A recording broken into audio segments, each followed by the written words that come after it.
લડાખના કારગિલમાં અચાનક આવેલા પૂરને કારણે ભારે તારાજી સર્જાઈ છે। પહાડો વચ્ચેથી અચાનક પાણીનો ધસમસતો પ્રવાહ આવ્યો અને જોતજોતામાં બધું જ પોતાની લપેટમાં લઈ લીધું।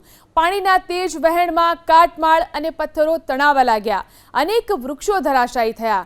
ખેતરો અને બગીચાઓને ભારે નુકસાન થયું। ખેતીની જમીનની ઉપર કાટમાળના થર જામી ગયા। પહાડી વિસ્તારમાં વરસાદને કારણે રસ્તાઓ તૂટી ગયા।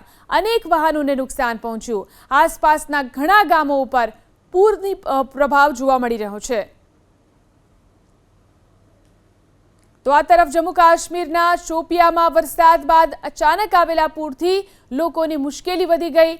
પાણીના તેજ પ્રવાહ સાથે આવેલું પાણી અને કાટમાળ તેની સાથે ધસડીને આવ્યું, જેનાથી અનેક વિસ્તારોમાં ભારે નુકસાન થયું।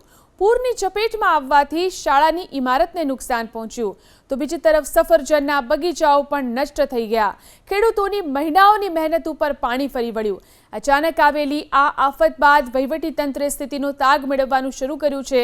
લોકોને સતર્ક રહેવા અને પાણીના વહેણવાળા વિસ્તારોથી દૂર રહેવાની સલાહ આપવામાં આવી રહી છે।